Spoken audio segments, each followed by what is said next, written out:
নমস্কাৰ বন্ধুসকল, মই অনুপমাই স্বাগতম জনাইছো মোৰ ইউটিউব চেনেলটোলৈ।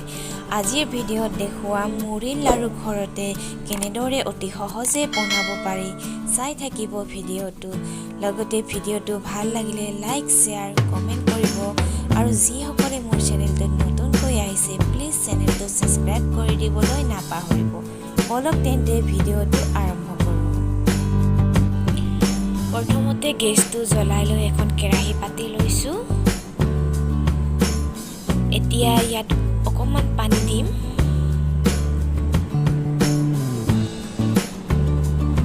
এতিয়া গুড়খিনি আন্দাজমতে দি ল'ম।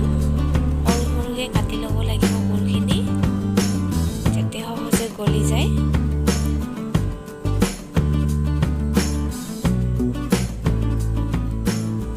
গুড়খিনি দিয়া হৈ গ'ল।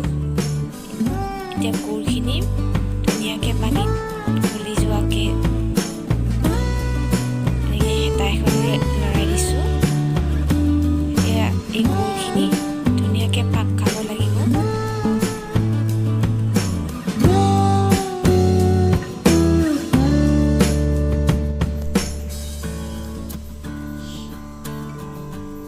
এনেকৈ মাজে মাজে লৰাই দি থাকিব, নহ'লে গুড়খিনি কেৰাহীটোত লাগি ধৰিব।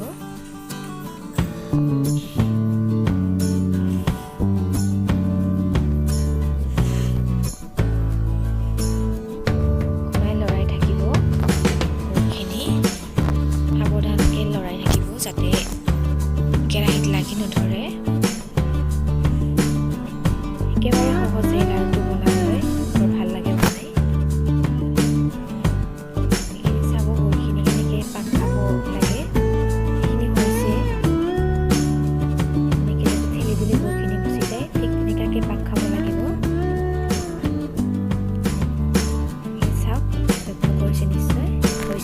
গেছটো অফ কৰি দিলোঁ। এতিয়া ইয়াত মুড়িখিনি ঢালি দিম। একেবাৰতে সৰহকৈ নিদিব, নহ'লে মুড়িখিনি বেছি হ'লে লাড়ুখিনি নহ'ব। সেইখিনি মোৰ হৈছে। এতিয়া অকণমান হাতত মিঠাতেল লগাই ল'ম, সানি ল'ম, নহ'লে লাড়ুখিনি বনাওঁতে হাতত গুড় লাগি ধৰিব। এনেকৈ মিঠাতেল সানি ল'লে সুবিধা হয়। সেইখিনি এতিয়া হৈছে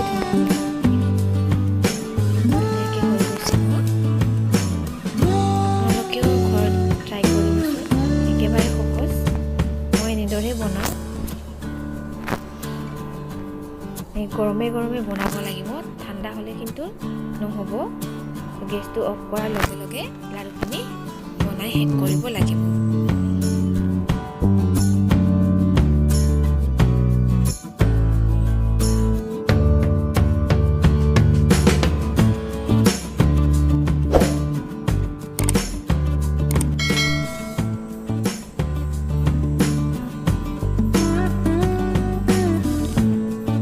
বন্ধুসকল, আজিৰ ভিডিঅ'টো চাই কেনেকুৱা পালে প্লিজ কমেণ্টত জনাব আৰু ভিডিঅ'টো শেষলৈকে চোৱাৰ বাবে সকলোকে বহুত বহুত ধন্যবাদ।